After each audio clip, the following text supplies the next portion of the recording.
And here we are. And they're off. Off to the big show. Hello, y'all. Welcome for real. Everybody's got the y'all going on tonight. The discussion is about y'all and how to spell it, and whether you say y'all or all y'all, and then you had to throw in yins. All y'all. Well, yins is definitely the Pittsburgh thing. It works for just a single yins. Yeah. So yins is singular or any way plural. you want it. Any way you want it. Okay. Well, hi Al. Al joined us and too. You can also say yins, guys. Al, we got your note. Al's got an idea that we're going to try to bring him on for the show. I hope you got. Did we reply to Al? We did reply to Al. Ida. I replied to Al. So Al, we'd love to have you on the show sometime. Al's always got good ideas, and so love to bring you on, have you participate in that. So we're just it's the beginning of baseball season tomorrow. Yes. There's no baseball games today. There's no preseason games going on because everything starts up tomorrow. So we talked about doing like a bracket show, a March Madness bracket show. Everything got backed up because we missed the week. Yeah. So all the plans that we had got all mixed up. And but we're ready to catch up now. We'll get into baseball. We do need to warn you that next week we're not exactly sure how things will go because we're going to be at Messiah College. Yes. Giving a presentation. I'm actually speaking from 4:30 to 7. So I don't know. We'll then I think we're still going to have to participate in the panel discussion. I can't imagine not being available for that, so we'll figure it out. Yeah, so we'll do something. We'll come on at least and say hello next week via phone or something like that, but I'm not sure whether we'll be doing a full broadcast. Certainly won't be from the studio. It won't be done like this. But if you're here for the quiz, we're here for the quiz too. Yay! Let's see if I can find... I got it upside down, don't I? Let's see here. Uh-oh. And we think. Remember last week when we switched over? So I'm going to take a good close watch when we switch slides here. Make sure that the audio keeps going when we do that. But it's the great baseball. Take me out to the ball game. I know we have some. I know Kathy's a big baseball fan. I don't know who else might be fans. I suspect maybe Kristen up in Boston is a big Red Sox fan. And some of our Cleveland friends I know are fans. Are you a fan? Would you call yourself a fan? No, not really. Not so much. I'm scared because when I'm from Illinois, and people from Pittsburgh assume that I'm a Cardinals fan, and that's like we don't even want to cop to that in Pittsburgh. Well, yeah. But I do enjoy baseball, but it seems like every time I go see a baseball game at a stadium, the ball game goes into extra innings. It's like 16, 18. I went to a ball game once in St. Louis. It was 21 innings. I wanted to poke my eye out with a fork. That's a long game. It's too long. Yeah, that's a long game. You get there's a point at which you just say, I'm just going to go home. Yeah. I'm always jealous of people. I never do. I always stay and watch the whole game. But I'm always jealous of people that then take off. So let's get to our let's get to the quiz. Okay. So what we're going to do is baseball nicknames, and I picked pretty. There's some quizzes online, and I looked through some stuff, and basically between except for the last question. The last question's supposed to be a little bit harder, but the first four, between like 70 and 95% of the people get it right. So I'll bet you. When all else fails, I bet you this will be an easy one for everybody. So here we go. So I believe there's 5 questions. So we'll pop right in here. Here we go. Question number 1. Okay. Who was the Bambino? That's the question, and that'll be the question every time. Who was the something or other? Okay. Who was the Bambino? Was it Marvin Howard Brewer, who was a New York Yankee in 1939, 1943? You remember that? Are you saying something about my age now? Oh my goodness, you are really stupid. Or was it George Herman Ruth in Boston or New York from 1914, 1935? Remember that? Remember when he was traded?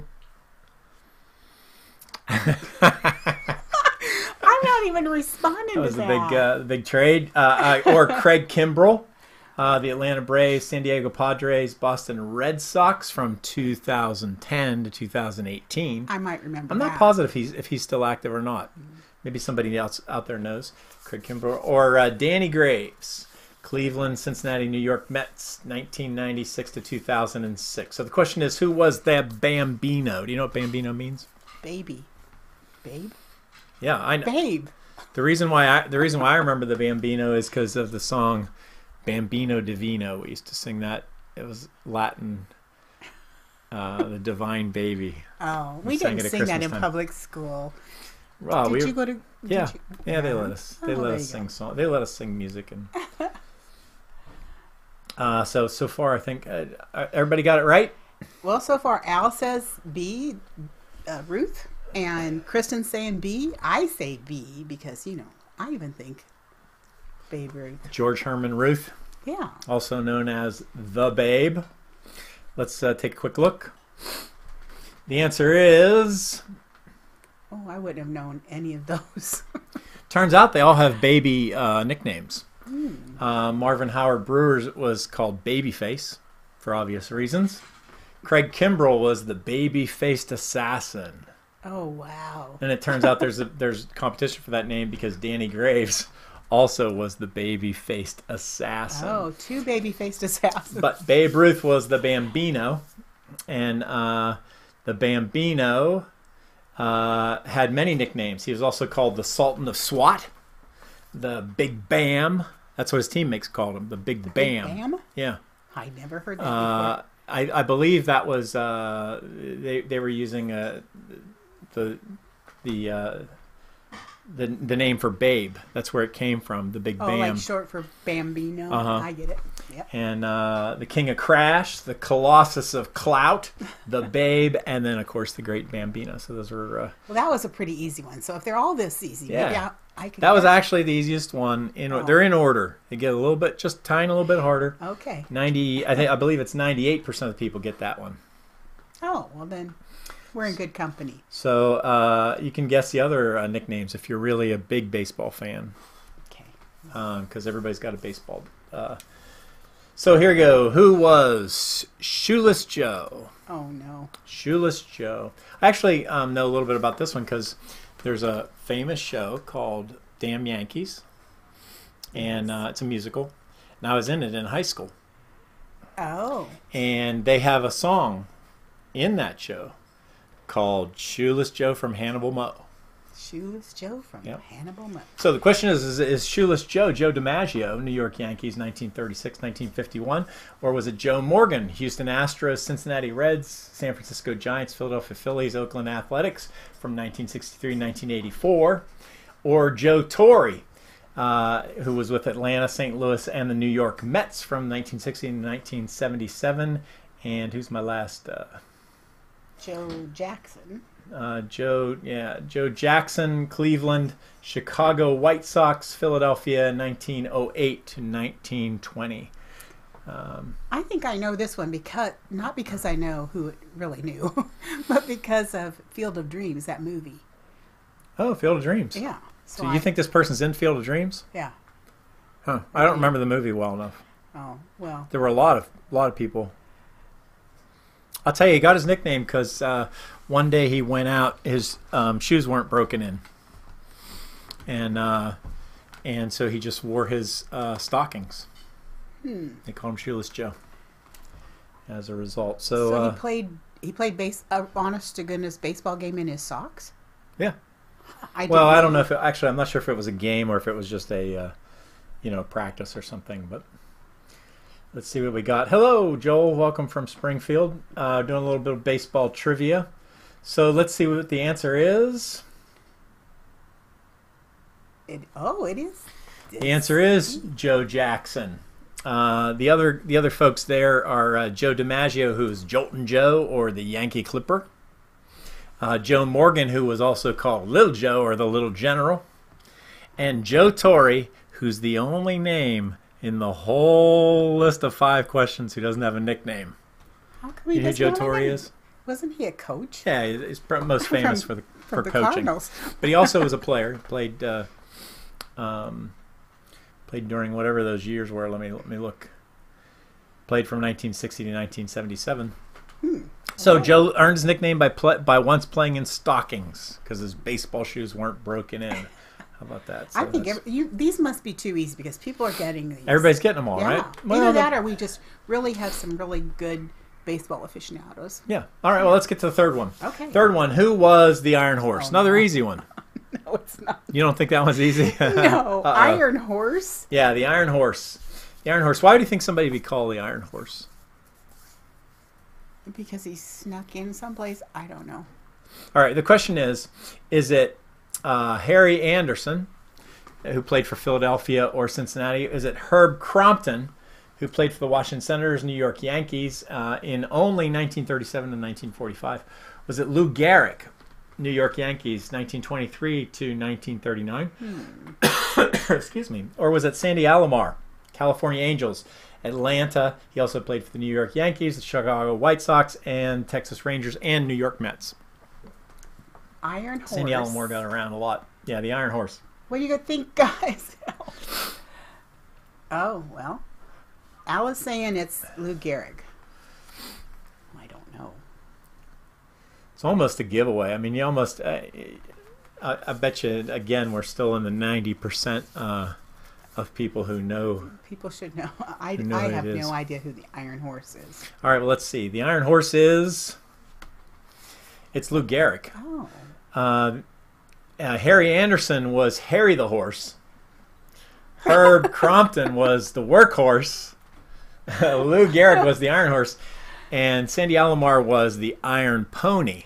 Oh, well, there you go. I was going to say Alomar, but not really. An interesting thing, Lou Gehrig's, another nickname of Lou Gehrig was also Biscuit Pants. Okay, no. You just made that up. He was also Buster, and they also called him Columbia. Okay. I don't know the stories behind any of those. You don't know why they called him Biscuit Pants? No. You bring this up and you don't know why they call him Biscuit Pants. I just know it's a fact. He was known as the Iron Horse because he established a record for the number of consecutive games played by a professional baseball player. He appeared in 2,130 consecutive games from 1925 to 1939. Even with his illness. Well, he didn't have the illness at the time, but well, I know, but I mean that's pretty. Yeah, that's remarkable. He played, and then he got his illness, and then he pretty much went downhill really fast. Wow. So that's Lou Gehrig. I bet you most of you got that one. Looks like. Looks like it. Good job, folks. Moving on to question number 4. Okay. Question number 4: Who was Charlie Hustle? Another easy one. Oh. Who was Charlie Hustle? Charlie Hustle, was it Charlie Bicknell from Philadelphia, played 1948 to 1949? Was it Charlie Comiskey?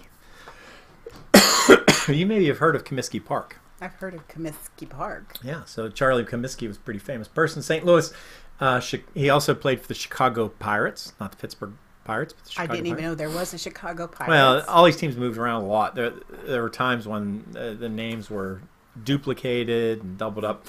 Cities would change names every couple of years. There's all sorts of names early on. He also played for Cincinnati. It was all 1882 to 1894. I suspect you don't remember that. Then the other option is Pete Rose, Cincinnati, Philadelphia, Montreal, 1963 to 1986. I can remember Pete Rose very well. Me too. And Charlie Hickman, who played for, this is my favorite one right here, he played for the Boston Bean Eaters. Boston Bean Eaters. He also played for the New York Giants, Boston Americans, the Cleveland Naps, Detroit. He played for the Washington Senators, the Chicago White Sox, and that was all from 1897 to 1908. Who was Charlie Hustle? Which Charlie was it? Well, Al's saying Pete Rose, and I think it's Pete Rose. Yep. It looks like there's pretty much a plurality of C's there. But I thought since you had all those Charlies, I was wrong. I was doubting myself. Yep. Well, the answer is Pete Rose, Charlie Hustle. Actually, Whitey Ford, manager Whitey Ford, gave Rose his nickname because in his rookie season, he drew a walk during spring training, and he sprinted to first base. instead of jogging. That's why he called him during Charlie spring. Puss. Yeah, so it's from the very beginning of his career. He got that name. There's actually some dispute over exactly how he got the name, but Tom's sort of with me. He has no idea. So what is it? It is. It is Pete Rose. Yep. Okay. That was C. And we're on to the last question now. Question number 5. Okay. I'm ready. What's that? I'm He feeling was good about first myself. of the major league. I wonder what that means. I don't know. I missed the context there, Kathy. But all right, here's the next question, and this is actually the hardest one. I believe the least percentage of people get this one right. So the question is, who was Fat Elvis? Who was Fat Elvis? I think you just made that one up totally. Was it? There's a lot of names that sound like you could have made them up. Was it Stan Musial? That's a name. Does that name ring a bell for you? Definitely rings a bell for me. St. Louis player, right? Yes. 1941, 1962. Was it Lance Berkman? He played for Houston, New York Yankees, St. Louis, Texas Rangers from 1999. Sorry for my cough, folks. To 2013. Was it Kirk Presley? New York Mets, 1993, first round pick. I'm thinking this might be a plant. And was it Elvis, or was it Elvis Andrus? Texas Rangers, 2009. And he's still active. 2019, he's in spring season right now. Which one? Stan Musial, Lance Berkman, Kirk Presley, Elvis Andrus. Well, I know it's not Stan Musial. The one that played for the Boston Beanies. Oh. Is the first of the major leagues. Yep. Okay. Hardest question. This is it. This is for all the marbles. See, this is what separates the real trivia nuts from the rest of the group. I get it. Well, I'm going to go with B because I don't have a clue. Because you love B. I love B. Whenever I don't know, I just always say That's your B. go-to. And I just want you to know that I know that you go for B when you don't know. Oh, so you didn't make it B. That's not right.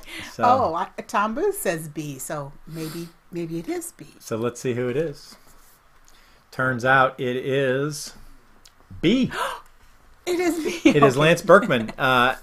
He is called Fat Elvis by everyone else, but he doesn't like to be called Fat Elvis, turns out. I wonder why. He earned the nickname because he resembled the late life sort of chubby-cheeked Elvis. I see. But also because he hasn't always had the greatest reputation for, for being a great athlete. Oh. So they call him Fat Elvis. So they call him Fat Elvis. Oh. But he has actually actively lobbied to change his name through his career. And lots of people have said, "Oh, you don't like Fat Elvis. What would you like to be called?" And he said, "I'd like to be called the Big Puma." The Big Puma. And some people call him the Big Puma, which is absolutely against the rules of baseball. You're not allowed to make up your own nickname. Well, I think that's only right that you really shouldn't be able to make up your own nickname. Yeah, he tried, but it didn't work out. I think people should be nice and not make up mean nicknames like Fat Elvis. I would be rooting for him not to have that. Only 43% of the people who take this quiz know that Fat Elvis is Lance Berkman. Oh, I didn't know. I honestly didn't know. I just guessed B because so you got to be B is what I am. A pretty good fan to actually know. So Kathy must have gotten 5 for 5. She says, "Woot woot." So that's it. Good job, Kathy. That's the big quiz on baseball. Baseball's starting tomorrow. It's going to be a big, exciting season. Pittsburgh Pirates. Everybody thinks we're going to have great pitching, but nobody knows if we're going to be any good at all. We're in a pretty hard division with St. Louis, with your St. Louis Cardinals. They're not my St. Louis Cardinals. Well, I can tell you that the field, the stadium in Pittsburgh is prettier, I think, than the one in St. Louis. It is beautiful, but you have all that history of the St. Louis Stadium, and so it's hard to get by that being a great park. I mean, everybody wants to go to a baseball game there. True. So I had sort of worn out on baseball games. We did with the organization Focus on the Family. Do you know who they are? Mm-hmm. Out of Colorado Springs, Colorado. They I'm trying to think about this. Probably 10 years ago now. They had a program where they had somebody who was pretty wealthy. Excuse me. Sure. Who bought games to he bought tickets to 30 games in every stadium in the country. Okay. 10 tickets.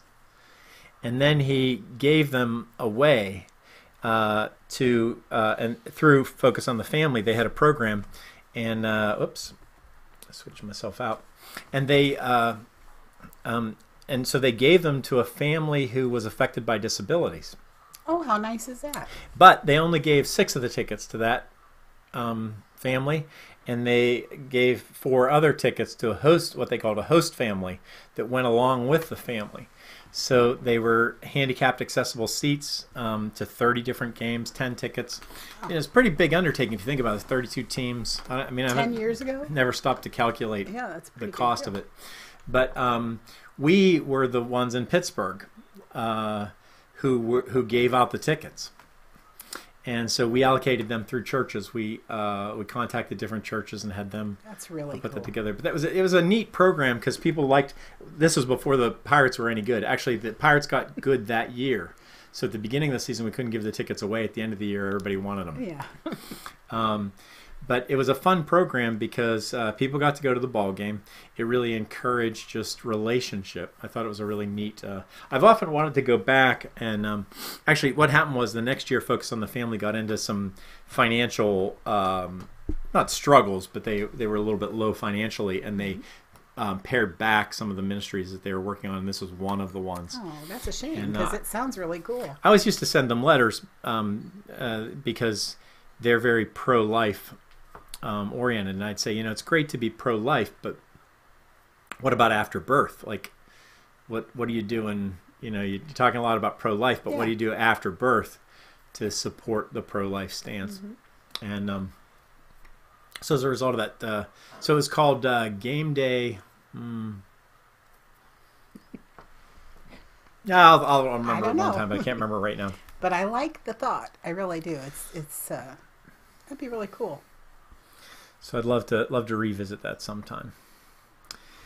It does look like we're going to do the your wonderful words. My wonderful words. So let's bring Ida up to share her saying of the day.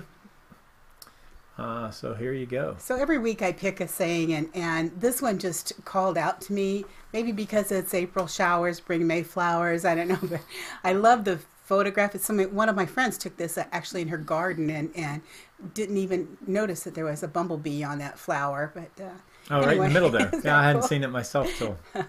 So raise your words, not your voice. It's rain that grows flowers, not thunder.